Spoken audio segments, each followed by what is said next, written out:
Sadashivasamarambam Shankaracharya-madhyamam Asmadacharya-paryantam Vande Guru Paramparam Ishvaro Guratmeti Murti Veda Vibhagine Vyomabda Vyapta Dehaya Dakshinamurtaye Namaha Sahava Vedanta Sedanta Gocharam Tamagocharam Govindam Paramanandam Satguru Pranatoshmaham Om Shanti Shanti Shanti Om Namaste. Welcome. We have seen yesterday, chapter 11. I think it's 11, huh? Yeah. Yeah. We're concluding the 11. And neither by study of the Vedas and Yajanas, nor by doing rituals and charities or austerities or anything.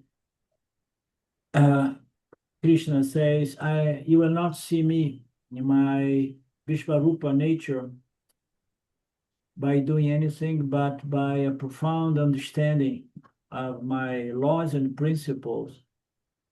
Among those, the law of temporality. Everything that appears must disappear in due time.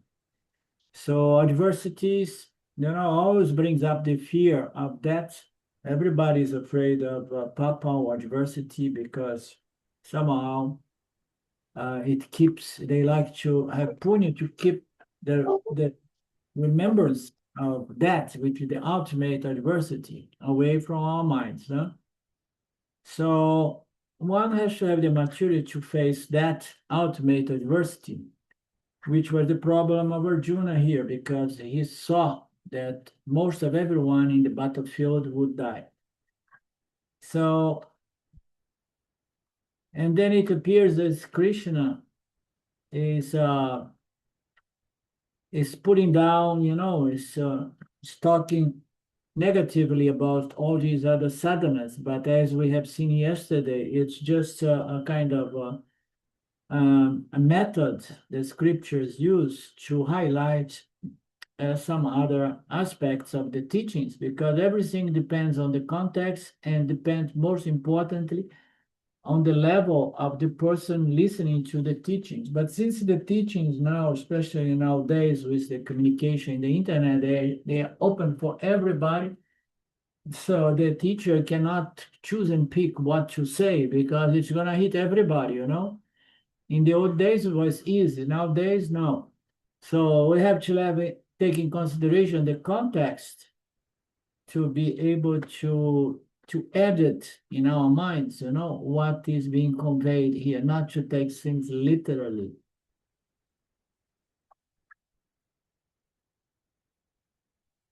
So the point is to highlight devotion as if devotion is the ultimate sadhana. In Taittiriya Upanishads, it was said that the highest possible sadhana is manana, the study and the contemplation, reflection upon the scriptures. The most important sadhana was said to be in the Taittiriya, and of course it's true. So to reflect upon the teachings is the highest possible sadhana, because the solution for the human predicament is understanding, is knowledge. So knowledge requires great reflection and contemplation upon these teachings, in the light of these teachings, for those who have developed a value for these teachings. So what is the highest sadhana? So whatsoever work the best for the person within their context, because sometimes someone may be qualified for Yin Yoga, but may be dealing with a very, very powerful Prabhupada that somehow makes it difficult to do manana and nididhyasana. I know people, they are qualified, they are beautiful, good people, great intellect, but They have two, three children, divorce, and old folks to take care, and financial turmoils. They have to go and do karma yoga, accept everything, understanding the Ishvara system and offering a good response, because the mind is all the time being bombarded by some stressful paravadas, difficulties, So what is the best sadhana for such a person? So it's definitely is to apply karma yoga moment to moment. And then once the mind is finds a peaceful moment, maybe at midnight when everything, the world is went to sleep, the children and so on, and then they'll say, okay, now. So it reminds me again, Sagadar Maharaj, he used to live in a very, very busy road in Mumbai. And in his little room up there, upstairs there, in the very polluted, in every sense, place, he used to make it clear to his family, once I enter there and I close, I don't accept any knock or any disturbance. Nobody could. So he was doing his duties as a householder, but then he was going deep into the night every time he had favorable circumstance, And you say, no, now when I'm here, I'm gonna go into my contemplation, my nididhyasana, my samadhi, howsoever. But it's difficult. You have to have such a strong, value and desire. So it reminds me again my own time, my own example, running a restaurant, being very busy and having the same temptation most people had, including Savida Maharaj, which is to walk away from your life, But everybody is advised by someone to say, don't do that. Stay with it. Do your paravada, unless you are so mature, you are such a spiritual genius that you can walk away from your life without cause further conflicts in your mind, such as repentance, guilt, regret, and so on. So I was doing that. I was in the morning, I was getting up, and then I would take at least half an hour, if not 1 hour, to do my meditation guided by the instructions of Swami now and Sagada Maharaj. And then I was having a good time. And then also before sleeping, I was just take advantage and doing that. So we can always find, but we have to be really hot. You have to be really, no, I mean, my life is not allowing that. I cannot walk away from it for some karmic reason. So I have to make an extra effort finding some time, even if it's late in the night.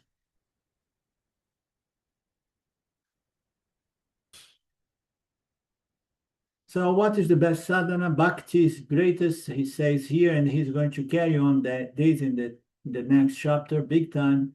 But it's going to appear to be confusing certain times, but I will not allow any confusion. And Swamiji sometimes let it go, until he comes back and say it's not that is really a sadhana, and blah blah blah blah blah blah. But he allows, he feeds into that pointers and those narratives present by Krishna, that this is the greatest sadhana.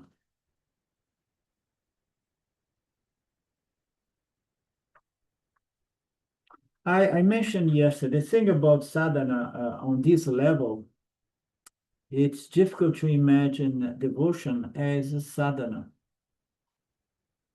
But you can say like nididhyasana as well is a sadhana, and you are not doing anything. You are reflecting, contemplating, in the light of the teaching. But this is something else. It's a sadhana of contemplation, reflection upon the teachings.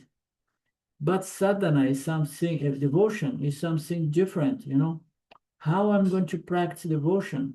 You either feel it or you don't feel it, And then again, you have to go back to study the Gita, study this relationship between Jivatma and Paramatma, until you find those you agree with just those pointers, those indications that we should be incredibly grateful to the Lord.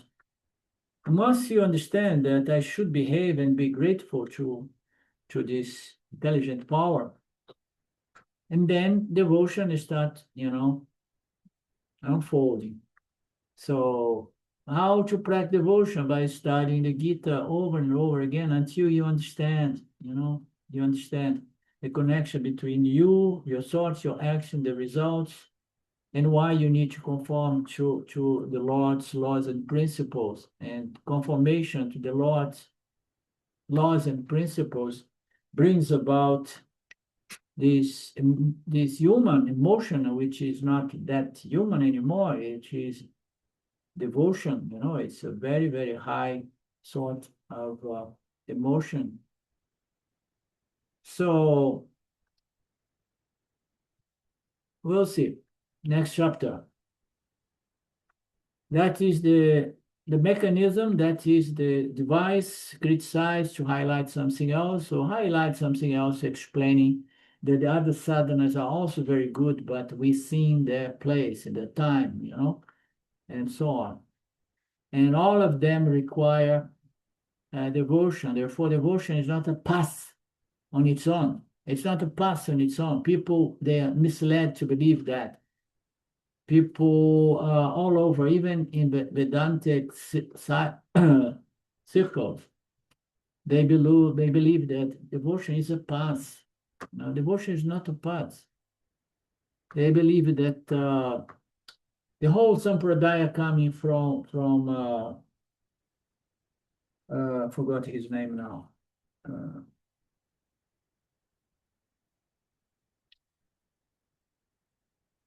Vivekananda, above Vivekananda, forgot his the Ramakrishna. Ramakrishna. So the people that came after Ramakrishna, they present Vedanta like that. For more emotional people, you follow the path of devotion that takes you to self-realization. If you're more active, you're gonna do selfless service, which is karma. They reduce karma mostly not to the understanding of this relationship, but to help the ones in more need. So if you have a lot of Rajaguna, if you have active, so do Kama Yoga. If you're emotional, you do devotion, Bhakti Yoga. And if you have a very meditative mind, contemplative mind, do meditation, just go for silence. And if you're an intellectual, you are the worst possible case. You are not case. You are so difficult. You're an intellectual, and then you go and take the Pasavyana Yoga, which is dry, and it's going to break your mind, and it's not gonna bear any fruit, such as, any experience. So these things are very often I don't buy much, because I find it a bit misleading. But since we know there is some things such as misleading errors, or leading errors, you go that way until you understand the value of knowledge, jnana, shravana, manana, and nididhyasana.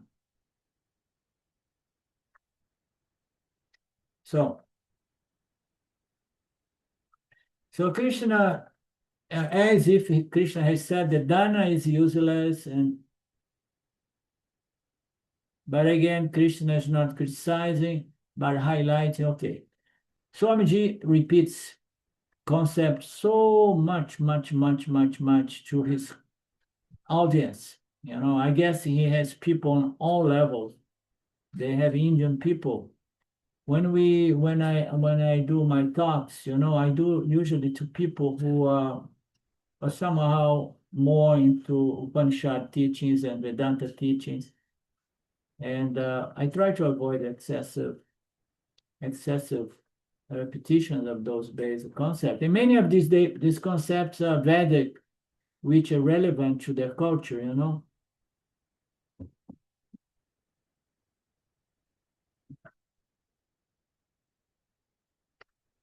Various other activities, Lokika, Karmani, also useless. Vishvarupa, Darshana, you don't get it by doing anything, not in yajna.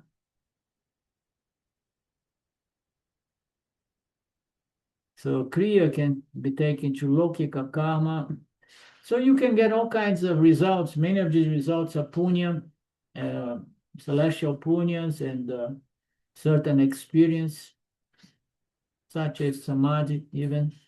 Vaidika karma is useless, Lokika karma also useless. And what about various forms of tapas?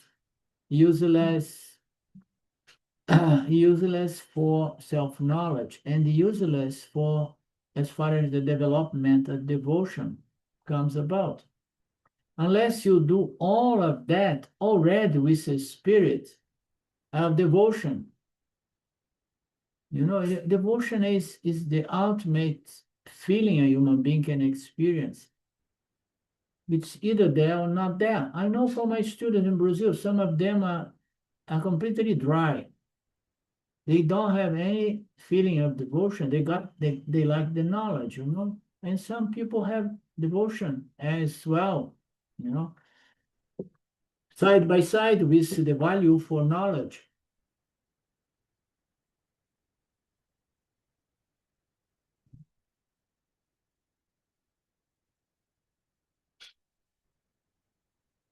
So even ugrahita, pobi, even very big or severe austerities are useless. All these sadhanas, Vishvarupa will not be available for any of these sadhanas because the only qualification, there is only one requirement, which is spiritual maturity, which should bring about the feeling of gratitude to the Lord, love to the Lord, thankfulness to the Lord.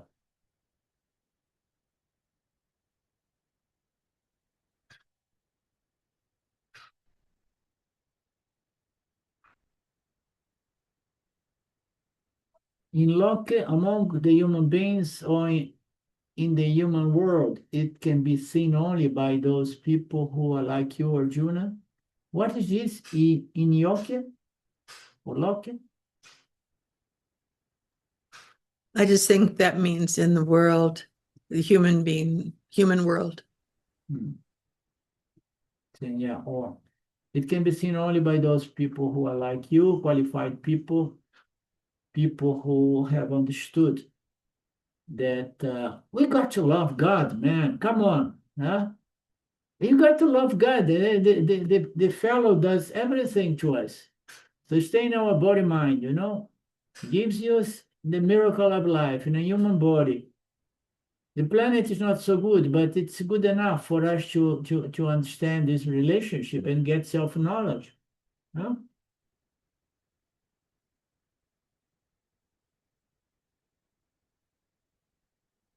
So only people with devotion are going to be able to see, or better, choose. Vishvarupa is not a question of seeing, it's a question of accepting any and everything, because you have a deeper understanding of Amitya, the nature of God, the nature of Jagata, and the relationship between Jiva and Ishwara.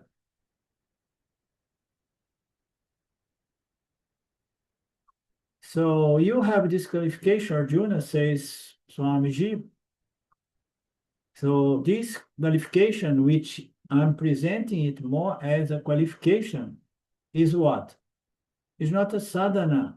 Devotion is a qualification, It's better understood as a qualification.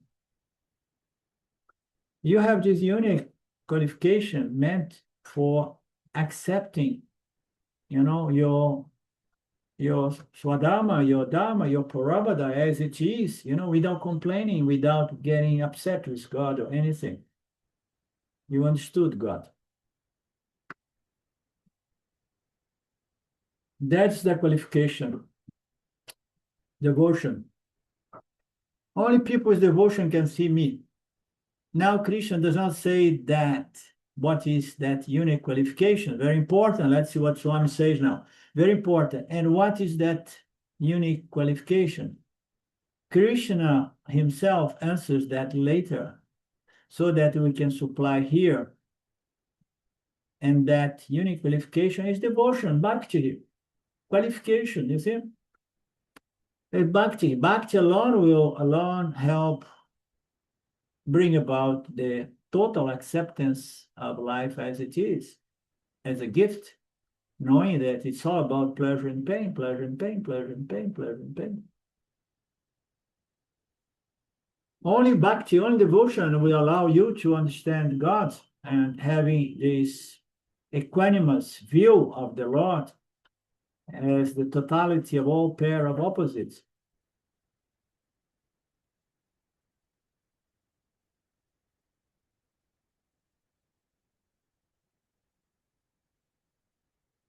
That also we have to note, because in the 7th chapter, Krishna has talked about the 4 types of bhakti, artha, artati, and so on. So we have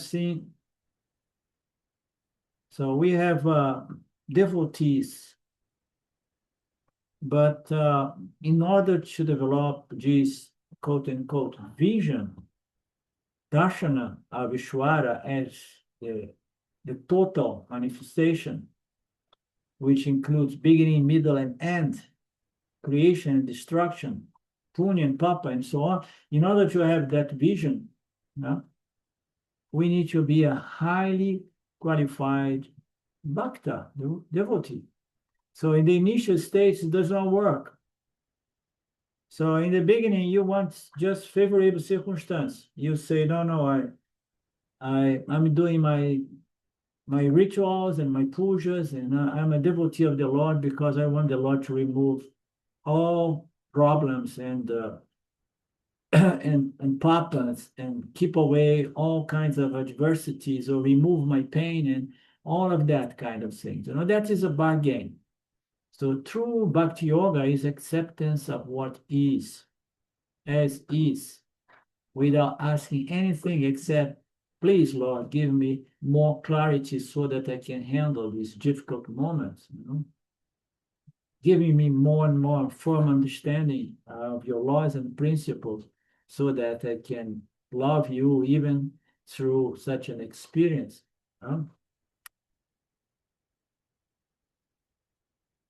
So the people who are always in trouble and run to God is not going to be a devotee.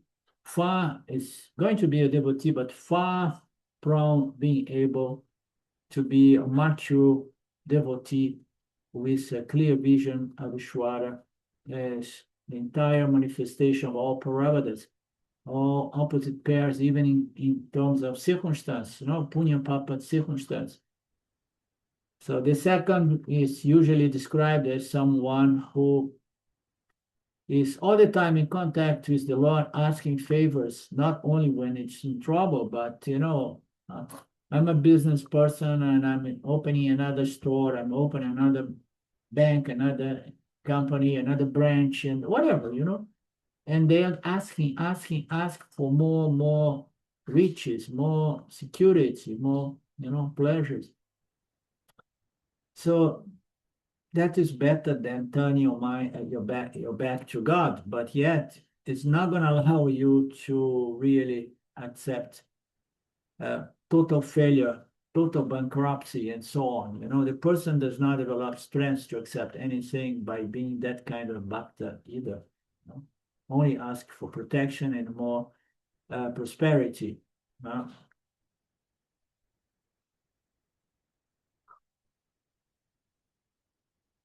So Jnanus Bhakti is the 3rd level, which most probably refers to the bhakta who really takes any and everything as prasada, with a deep, profound love to the Lord and appreciation for the opportunity, understanding that life is about punya papam, readjusting, redirecting the course of my life, observing Dharma, and so on.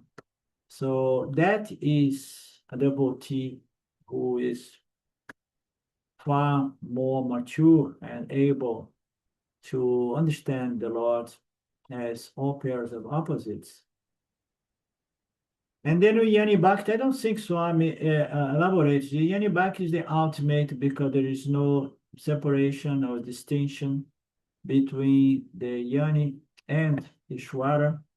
He resolves Ishwara in Nirguna Atma, the same Atma. This is all a superimposition of the gunas and so on. So the Lord, the love and the reverence to Saguna Ishwara is still there, but as if he sees through Saguna Ishwara and he's at peace with whatsoever, because ultimately nothing can affect the yani. Of course, the mind may be a little bit disturbed here and there, but it does not really bother much at all. You know? Therefore, Artha Bhakti will not help in crisis when you run to God. God, after some time, he says, this is not a true devotee. He only comes when he's in trouble.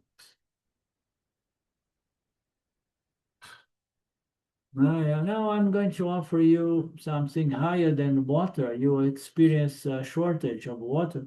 You say, no, bring water first, and then later on I'm going to accept your better goodies.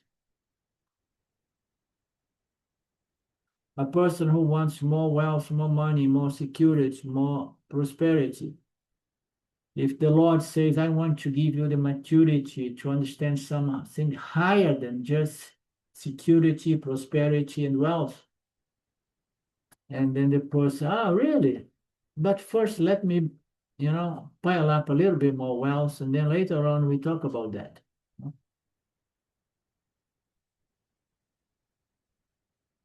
But jinyatsu, bhakti, means a devotion through which a person wants an ekarupa, Ishwara darshan. You want to see God as a totality. The person has a value for this level of understanding. Such a person is a mature devotee.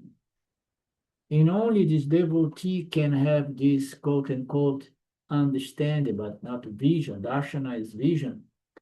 He has a vision of understanding that Ishwara is just the entire process, the entire system, and I'm here processing my likes and dislikes and dissipating them, by raga vesha, by understanding and training my mind to accept things as prasad. And then when I see I'm developing love and devotion, appreciation for the game of life. So Arjuna, you asked for it. And now this is a very important topic. Krishna is saying, so remember, I did not ask you to see me like this. You broke my back. You broke my balls, as we would say. Insisting, insist. I want. And I gave this vision. Don't put the blame on me. I did not want to scare you or threaten you. You asked for it. And then Swamiji makes a commentary here there that this is the beauty of our sampradaya, because we never push this spiritual knowledge to anyone. People have to come to it and ask for it and have a glimpse of it. Most time they walk away because they are not prepared most of the time. But sometimes people stick to it. Such as our small group here with Ling, we start we are 6, 7, 8, in the beginning even a little bit more, but then,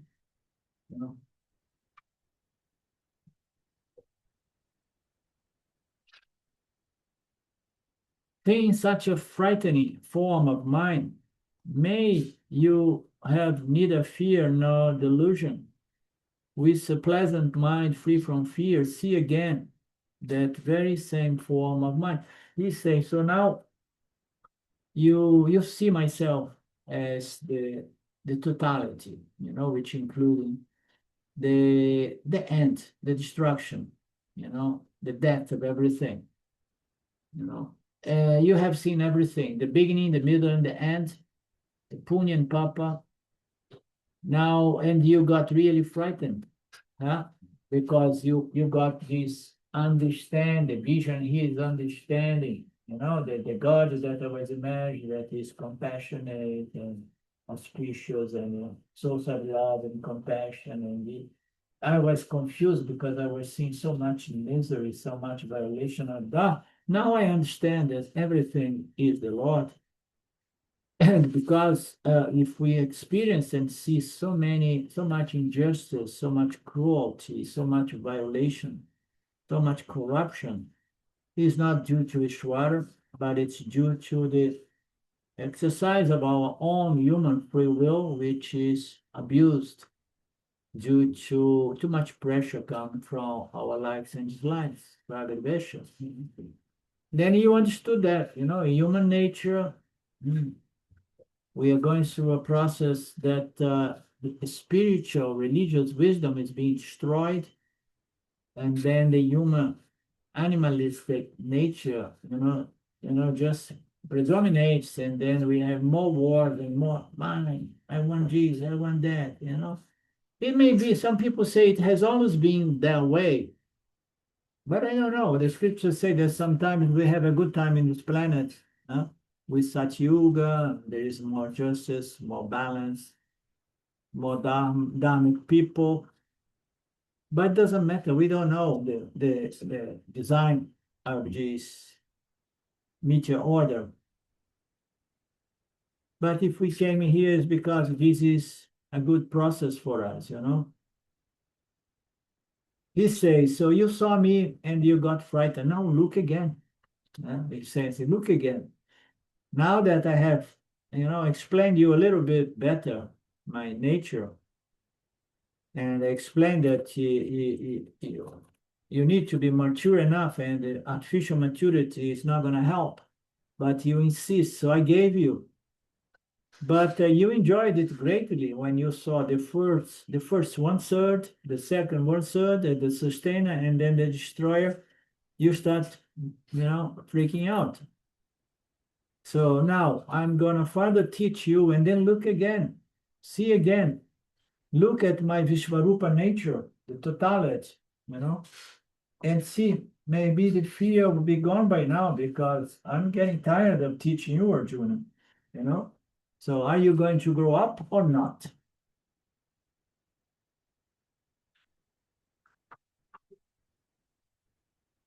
He says, with a pleased mind, be free from fear, look again, understand, have this vision. This is the nature of this Mithya order, and you will participate, all jivas are participating. Everybody is just contributing to hold this world as it is, full of wars and so on. But you need, at least you has to grow beyond that, understand my nature, and accept destruction as a byproduct of misuse or abuse of human free will on the planet. Take it, accept it, and save yourself. You're not going to save humanity. People have this idea that we're going to have a transcendental move and everything is going to get enlightened. And, I don't buy into those things. I believe in meritocracy, spiritually speaking, like in other areas. But nowadays, there's no much meritocracy because corruption has took over. But as a principle, capitalism should be based on meritocracy, and spiritual evolution is also based on meritocracy. Huh? Look again, see again this beautiful form of mine as it is. But Krishna knew that Arjuna was not ready. That's why he had to artificially open his vision. But he could see, but only the first two thirds of the vision, of the understanding. And he says, I was afraid you are not going to be handling this. And I did not ask for it. You asked for it. Swami says this is the most beautiful aspect of our Vedic tradition. We never impose anything upon a seeker or a devotee. There are many people who are very clear that they do not want moksha because either they have not understood what moksha is or they are afraid of moksha because moksha is defined as non-duality, Advaitam. There is only one reality and you are this reality. There is nothing but you alone. You know? So this is very frightening. And the whole concept as well of Jivan Mukti, that the individual is not going to be reborn again, people do not like it.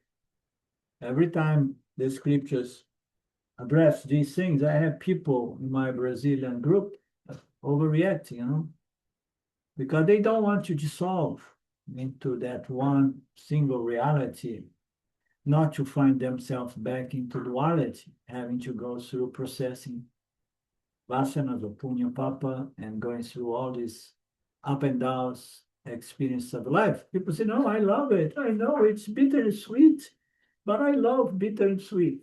It's okay. Come back. And if you come back, don't forget to chant the name of the Lord from the day number one. Now, rather than crying, start chanting the name of the Lord. So Advaita means if I stay alone, who wants this? I would like to have people around me. People like Sangha, but they don't like Sat much. Sat Sangha. I have people around here that somehow they like Sangha so much. They like Sat as well. They like Sangha, but Sangha is above all. Sometimes if I have to say and do certain things to fix a situation that is going out of control, some people are afraid because it could affect the Sangha. We may lose some more participants. We are at so few, 15, 20 in the weekend. We may lose some more, and so on. So Sangha cannot be touched. So such is okay.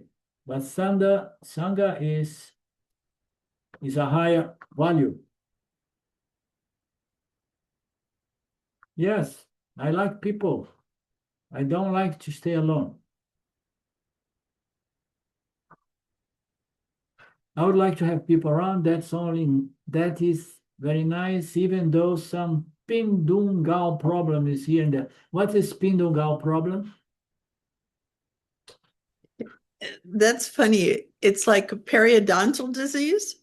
So it's like it's bad breath. I don't know what he's talking about. So you'd put up with the people even if they stink. I think that's what he's saying. Yeah. Funny. Sometimes he used some analogies. It's nice to have people around. And moksha means I should be free from all these things. But I do not want freedom. Even if there are some Pindungal problems, I would rather keep myself in the company of many people. So therefore, remember appreciating the value of moksha itself requires even more maturity. Appreciate the Lord as is, is requires incredible maturity. Appreciate the value of moksha, even more maturity. So moksha is, I'm done. I've got enough. And we spoke about that. I mentioned something about that. It's a very, controversial kind of topic because some people, they have this devotion so strong, so strong, so strong that maybe they say, no, I would rather come back just to love God once again. So, excuse me. I think that the attachment to experience, the attachment to the subject-object duality is really deep, you know, how to resolve experience or the desire for experience is seems like it's a really uh I don't know, primal thing Yeah, that's hard to get definitely. past. Definitely. Long ago, maybe 8, 10 years ago, I was having a seminar with Ramji, and I told him exactly that. I said, Ramji, uh, I think I got to the base of the deepest, the most basic sadhana, vasana of a human being, of human mind. The human mind is the vasana for experience, the vasana for duality. He looked at me and said, wow, that's very nice. That would make a good satsang.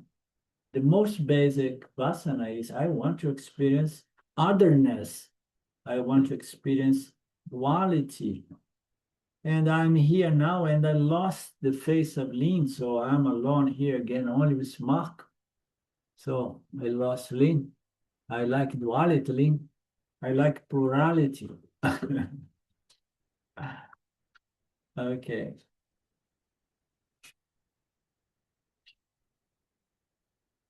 So it's some people they have such a devotion to the Lord. I was saying, you know. So we can say that it's a sort of samsara. Can be said like that, you know.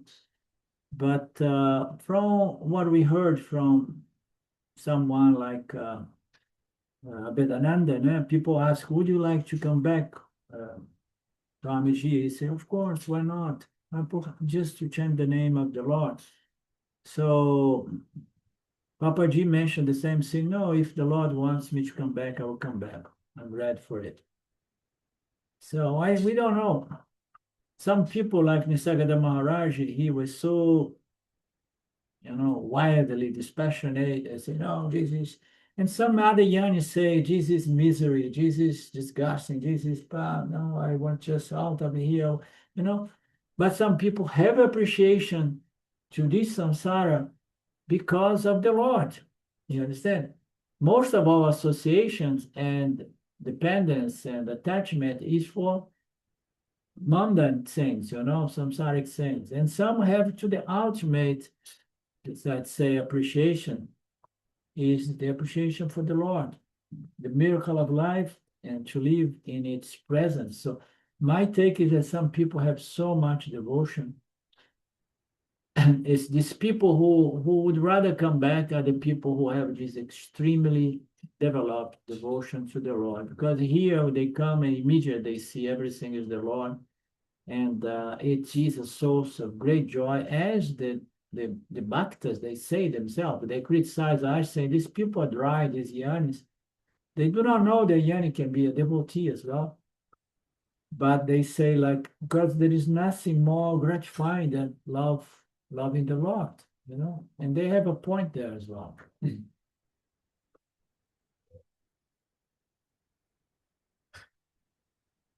Appreciate moksha takes the tremendous maturity, the highest possible maturity.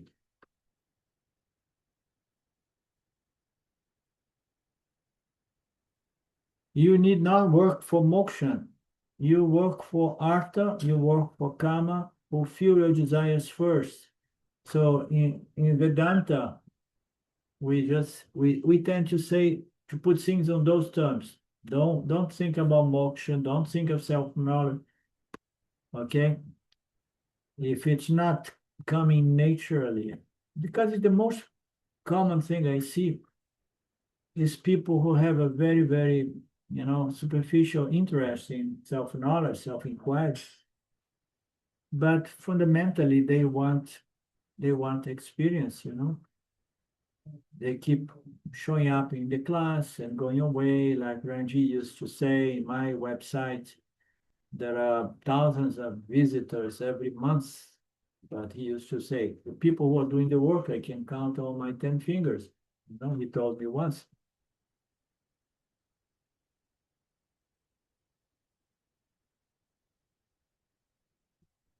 Therefore, fulfill your desires first.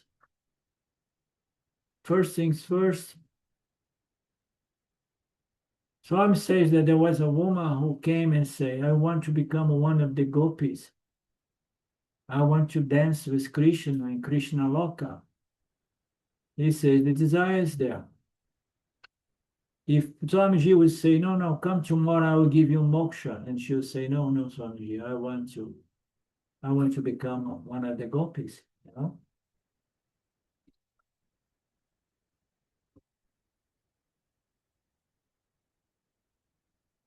Swamiji did play a joke one time in one of his Vedantic camp.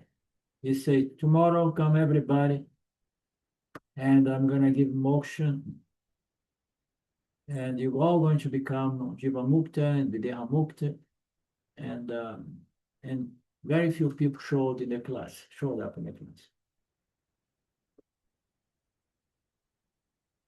So at least sadhana camp is there.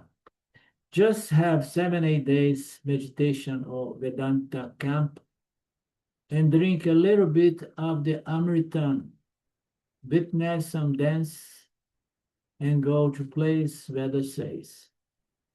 So I think Swami say at least here we have a camp, you know, a Vedanta camp. Drink some of the nectar of these teachings, you know, this spiritual wisdom. Or otherwise, just enjoy some other events, dance with Ramba and go to some pilgrimage place, Veda says.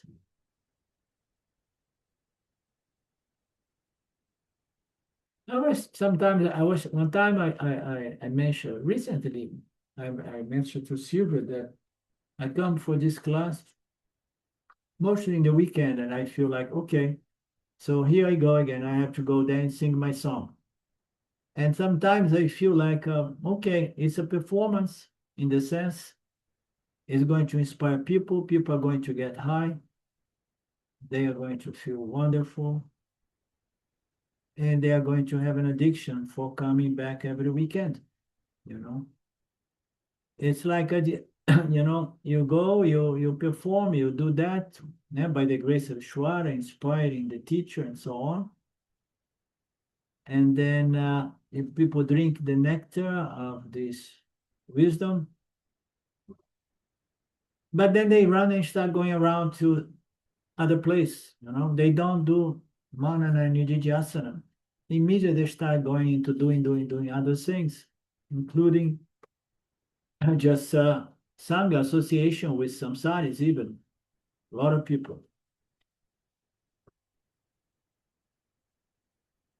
So therefore, we should not never hurry about moksha. Moksha should wait until you are so desperate wanting self-knowledge. Moksha is eternal. If you're not really thirsty enough, burning, intense desire, means to say you may not even be ready for Vishwarupa Darshana, what to say on moksha. If I do not want, therefore we do not want to impose it on anyone.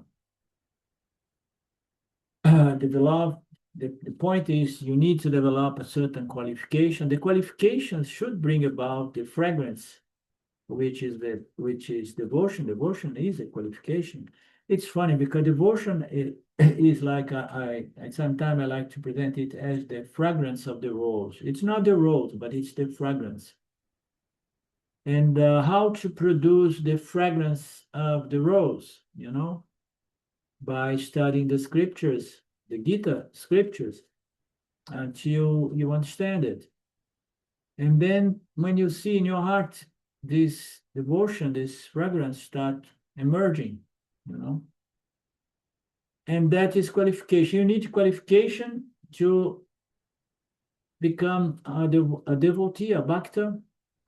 And by being a bhakta, you're gonna develop much more rapid, you know, the qualification of devotion. Meaning to say devotion, Kama Yoga, is the most natural way to develop qualifications. And the qualification must be measured by devotion. You know, otherwise it's just a dry intellectual academic understanding. You understand? So you need to have a meditative mind to do meditation, and you have to have a devotional mind as well, heart, to be a devotee. And then once you have this devotion, and then devotion grows on its own because you have that spirit already established. And the same thing with yana, no? Atmiyana. Atmiyana is a great purifier. Once it's properly established, it keeps purifying in automatic, just removing and impure thoughts and tendencies and anything naturally. So here some says, it's okay, you want security and pleasures and prosperity, you can go for all of that, but there is only one condition: observe Dharma. Okay, observe Dharma. Observe Dharma is already, in order to observe Dharma, we need to be able to accept our Prarabdha as it is. Because no acceptance of what is being delivered to as our karma palan is what compels us to violate Dharma, because I want what I want. Understand? I want what I want. So observing Dharma is intertwined with devotion, which is the accept of taking things as prasada without breaking the laws and principles to just fulfill my likes and dislikes. Now, whatever you receive legitimately, take it as prasada, Bhagwan's gift. That's the only sadhana we request for you to practice. It's a training. Remember, I have no control. This is my Prarabdha. It's designed, custom made to me. And I'm totally involved with what I'm just reaping right now. So I have my responsibility here. So I need to learn something from this adversity and so on. So it is a practice. It is a form of sadhana. Which sadhana takes things as prasada, as Bhagwan's gift. This is the only sadhana we do as a karma yoga. One side is observing Dharma. The other thing is, okay, I observe Dharma. My test now is what? Taking adversity as a gift. That's the test now. I observe Dharma. I present my actions in harmony with the laws and principles of the Dharma field. And then when I get a result, even if it is not what I was expecting, I still take it. That's the test. That is the test. How deep my understanding of Ishvara system has gone. Which practice sadhana of taking things as prasada. You need not to study the Upanishad, follow Karma Kanda, follow Karma Yoga, the greatest and most natural purifier, by which we mean fulfill your desires. If you have desires for this and that, do so, but without breaking the Dharma. And whatsoever comes to you, receive it as Ishvara Prasada. Start here, it will lead you to moksha. Not directly, indirectly, it's going to prepare the body-mind for Shravana, Manana, and Nididhyasana. Therefore, our tradition never says you shouldn't be pursuing this and that, those goals. It just says pursue them legitimately, meaning to say not violating Dharma, observing Dharma. This is one way. You don't break the laws and principles when you present your actions, words and actions, and when you receive the results, it's a gift, even if it hurts. Start here and it will lead you to moksha. In fact, Krishna himself is going to tell this teaching, he's going to unfold it beautifully in the 12th chapter. He says, I don't want to say much more because otherwise nobody will come for the next chapter. Therefore, we'll see how we can see from the lowest rank of the ladder, and therefore Krishna says, do not worry, we can come back to Ekarupa Ishwara, see my form as before, as your neighbor friend. Do not. So, how we can see from the lowest rung of the ladder, and therefore Krishna says, you can go back.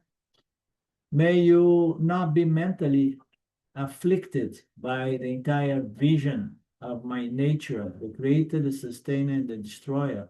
May your mind not be disturbed by seeing what you cannot handle seeing. It's important as well. May you not be pained looking at my mouth and so on and seeing so many loved ones being destroyed. I don't want your mind to go into confusion. This is so important. Somehow I fail here and there when I try to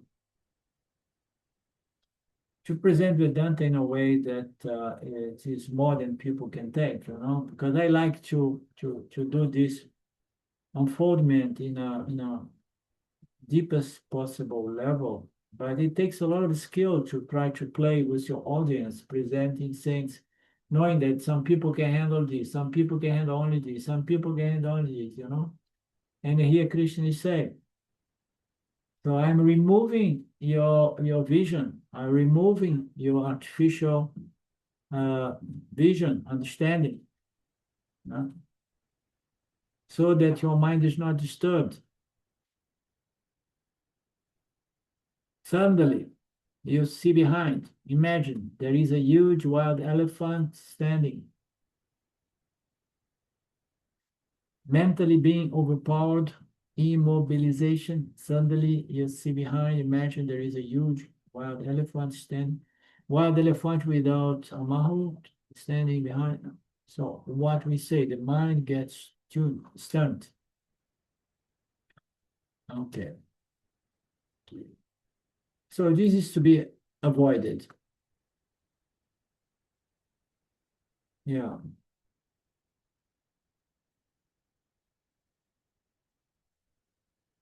A mind that's frozen, immobilized.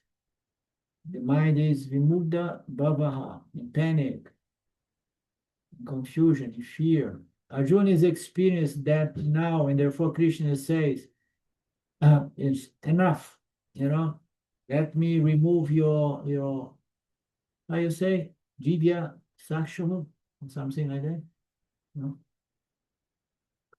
And then you're gonna go back to see me as your neighbor, your friend.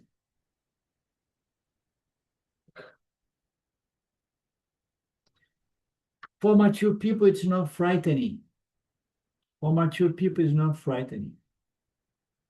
And for people who are not prepared, it's going to do like that with their minds, And then there is not much of a point.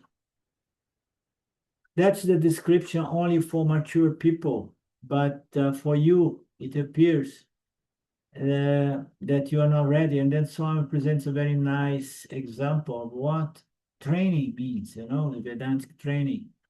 He says, imagine a doctor that has a problem with seeing blood.